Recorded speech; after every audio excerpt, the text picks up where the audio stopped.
Bonjour à tous, deux thématiques en une aujourd'hui, vous l'aurez compris, sur deux projets qui doivent sortir cette année, mais dont on n'a rien d'officiel à se mettre sous la dent depuis très longtemps. D'abord quelques nouvelles sur la saison 2 des Anneaux de Pouvoir, ainsi que sa saison 3, et ensuite des infos sur le film d'animation La Guerre des Rohirrim. On apprend donc dans un récent article de The Hollywood Reporter qu'Amazon a prolongé son partenariat avec les showrunners de la série, Patrick McKay et J.D. Payne, par un contrat de 3 ans. Les deux hommes lancent aussi via cet accord leur nouvelle société de production, baptisée comme ce que vous voyez à l'écran. Je trouve le nom beaucoup trop chiant à prononcer, alors la flemme. Mais surtout, Amazon en a profité pour annoncer que la saison 3 est commandée et qu'il commence déjà à travailler dessus. Même s'il faut bien préciser qu'il s'agit là d'un travail très précoce, que les scénaristes n'ont pas encore été rassemblés, et que les showrunners ont juste commencé à établir le schéma initial de l'histoire. Nous avons commencé ce voyage remarquable avec JD et Patrick il y a plus de 5 ans et demi, et nous n'avons jamais regardé en arrière, écrit Vernon Sanders, responsable de la télévision chez Amazon MG Studios. Nous continuons d'être stupéfaits par la portée et l'ampleur de leur vision et par l'énorme succès mondial obtenu par Le Seigneur des Anneaux, les Anneaux de Pouvoir lors de sa première saison, qui a battu tous les records. Nous avons hâte que les clients de Prime Video découvrent l'aventure épique et les enjeux dramatiques que JD et Patrick continuent de construire tout au long de la deuxième saison et au-delà. Naturellement, le studio est ravi d'étendre son accord global avec ses brillants esprits créatifs qui continuent à mettre en œuvre leur passion pour les grands récits. Amazon ajoute que la production de la troisième saison quittera les studios de Bray pour un tout nouveau centre de production situé à proximité des studios de Shepperton au Royaume-Uni. Enfin, malgré l'absence totale de photos, de trailers, bref, de toute communication, la saison 2 semble toujours prévue pour sortir cette année, et plus exactement à l'automne. Passons donc maintenant au second projet Seigneur des Anneaux devant sortir cette année, les quelques infos tirées de l'interview de Philippa Bowens, scénariste et productrice du film d'animation qui sortira en décembre prochain, La Guerre des Rohirrim. Je vous préviens, c'est très maigre ce que l'on apprend, mais c'était aussi un peu à prévoir. On n'allait pas avoir des scoops sur une vidéo YouTube. Je ne vais pas revenir sur le fond du film, j'avais déjà pu faire une vidéo assez bien travaillée, en tout cas à mon sens, mais disons que pour résumer, c'est un film d'animation se déroulant plus de 180 ans avant Le Seigneur des Anneaux, et qui raconte l'histoire de Helm Main-Marteau, ou Point Marteau, ça dépend quelle traduction vous utilisez, qui donna son nom au gouffre de Helm. Le film n'est pas réalisé par Peter Jackson, mais pratiquement toutes les personnes qui avaient travaillé sur les films travaillent de nouveau sur ce projet.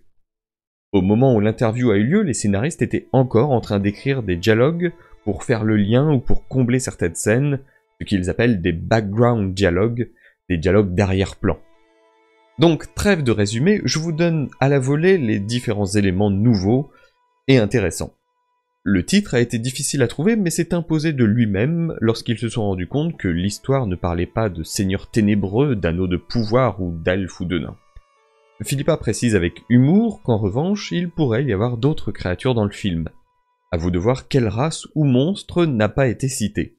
Ce qui plaisait à Philippa était le fait que cette histoire était différente des films, même s'il y a une familiarité. Elle précise que nous verrons des choses connues, elle cite Médusel, Edoras, mais précise qu'on verra des choses encore jamais vues, comme Edoras en feu. Alors, personnellement, j'aurais précisé que l'on aurait pu voir ça dans les films, puisqu'au départ il était prévu que l'attaque des wargs dans les deux tours se déroule de nuit à Edoras et se termine par Edoras qui commence à brûler en partie. Donc bon, on verra ce qu'on n'a jamais vu mais qu'on aurait pu voir.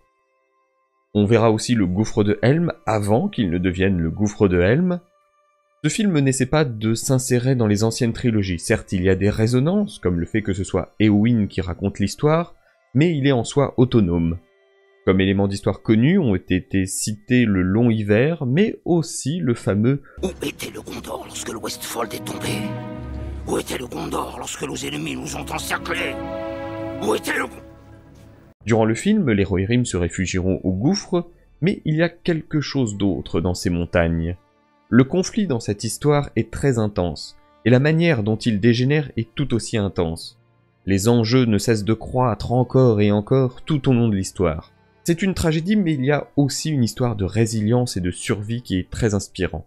C'est l'histoire d'un peuple pris dans un terrible conflit, et cela commence à les déchirer. Un peuple confronté à de nombreuses menaces un peu partout, mais les scénaristes n'ont pas laissé le reste du monde de la Terre du Milieu à l'écart. Le monde extérieur est une toile de fond avec plein de choses intéressantes. Il y aura des moments très épiques dans le film. Helm n'est pas qu'un roi, il est avant tout un guerrier de longue date. Il a finalement été plus longtemps un guerrier qu'un roi. C'est aussi et surtout un homme qui va subir de grandes pertes et qui va devenir fou par chagrin. Il a l'impression d'avoir fait de mauvais choix et tentera de se racheter. Son autorité de roi est remise en question, la lignée de ses fils est remise en question. Il a un amour profond pour ses enfants et c'est en quelque sorte sa rédemption. Philippa pose aussi la question d'à quel moment Helm a-t-il gagné son nom de Point Marteau? L'avait-il déjà avant ou le gagne-t-il durant les événements du film? Il a ses fils qui sont des personnages intéressants, mais il a aussi cette fille sans nom. Au fond, l'histoire commence avec elle.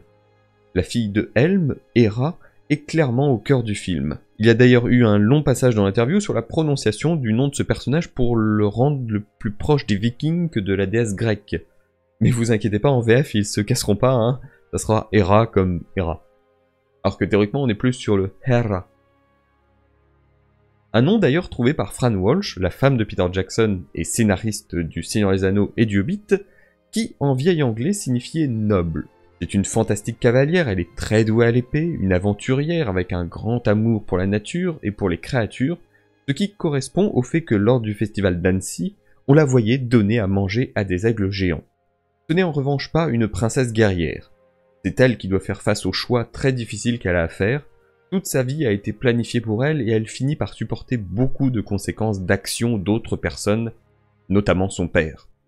À la fin du film, elle aura l'opportunité de choisir quelque chose par elle-même. Wulf, qui devient finalement l'antagoniste de l'histoire, est un personnage très intéressant. Il y aura un fort parallèle entre Hera et Wulf, qui subissent tous deux les choix de leurs parents, et sur comment leurs pères ont influencé leur vie. La question a été posée de savoir si, en plus du retour de Miranda Otto en Éowyn, il y aurait d'autres personnages connus dans le film, et évidemment, ils n'ont ni confirmé, ni nié l'information. Mais Philippa a ajouté qu'il y avait de nombreux easter eggs, donc de clins d'œil de référence dans le film. Et c'est au final tout. Oui, j'avais prévenu, c'est assez maigre, mais ça fait tout de même plaisir d'avoir un peu de nouvelles sur ce film. La question d'une date pour une première bande-annonce a été évoquée, mais c'est une question qui relève finalement non pas de Philippa Bowens, mais de la Warner elle-même. Je me suis un peu étonné que la thématique des Anneaux de Pouvoir n'ait absolument pas été évoquée à aucun moment en plus d'1 heure d'interview, mais à mon avis cela devait faire partie des sujets interdits. C'est ainsi tout ce que l'on avait de nouveau pour ces deux projets qui arrivent normalement toujours en fin d'année. Alors je vous donne rendez-vous bientôt pour de nouvelles infos. Si cette vidéo vous a plu, n'hésitez pas à la commenter, à mettre un j'aime et à la partager pour aider la chaîne en aidant le référencement. Si vous n'êtes pas déjà abonné, je vous invite à cliquer sur le bouton et en attendant, merci à vous et à la prochaine.